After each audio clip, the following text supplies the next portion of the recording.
is really real in your particular life. Heaven is watching and the world is waiting to see if our talk lines up with our walk. When the world sees us, they ought to see Jesus in us.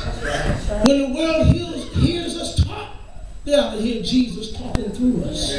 When the world sees our smile, they ought to feel God's smile through us. Whenever God's children come into a room, watch this, the whole atmosphere in the room should change because God's children are there. Because the truth is, my brothers and sisters, the lower we get, the higher God will take us. For those that are first shall be last, and for those that are last shall be first. He came down through 42 generations and was born a helpless baby. Yet this same helpless baby spoke spinning worlds into existence. He humbled himself and he grew up among us. And yet to him belongs all the unsearchable riches of glory. He humbled himself and he carried his own death apparatus up Golgotha Hill. He humbled himself and he carried his cross all the way up the hill called Calvary. And I'm so glad that he didn't stop halfway up the hill called Calvary. I'm so glad that he kept his commitment to his commitment. They hung him high, they stretched him wide. He hung his head and then he died. He died so that you and I would have a right to the tree of life. He died so that you and I could come boldly to the throne of God.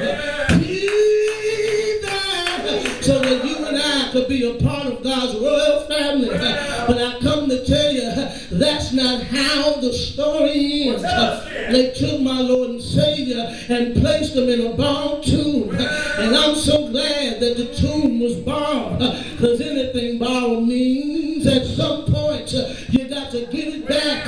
He laid in the grave all day Friday. He laid in the grave all day Saturday. But early Sunday morning, he got out of the grave with all power in his hand. He said, I am he who once was dead.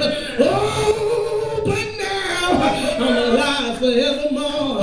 Sin couldn't stand him, death couldn't kill him, and the grave couldn't hold him. And I come to tell you that when Jesus got up, everything you need got up with him.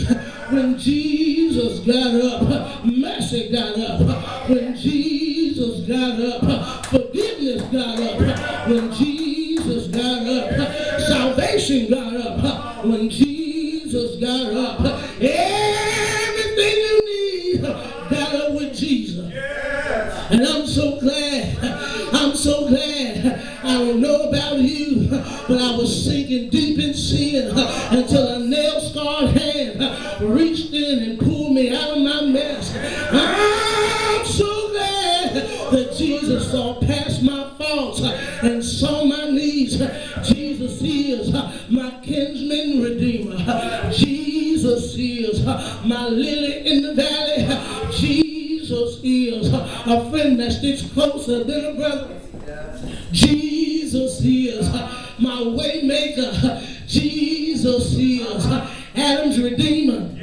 Jesus is Matthew's king. Jesus is Mark's suffering servant. Jesus is Luke's great physician. Jesus is John's word made flesh. Jesus is Acts coming on the Holy Ghost. Jesus is the first and the last, the beginning and the end, the one who was, the one who is, and the one who shall always be. Ain't he alright? Ain't God alright? As a baby, he found the king. As a boy, he confused the scholars. As a man, he made the angry storm be still. He quieted the waters until he lay down on the bosom of his gentle command.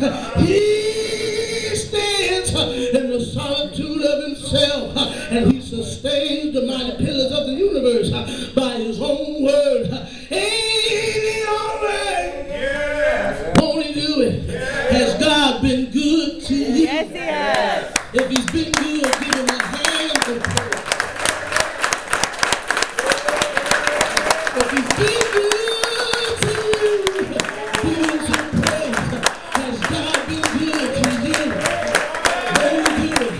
Do we got anybody in here who can testify when hell has you on your back? Mercy stepped in. When hell has you on your back, grace stepped in. Won't he do it? He'll do it. And I just want to say, the lower we get, the higher God will take.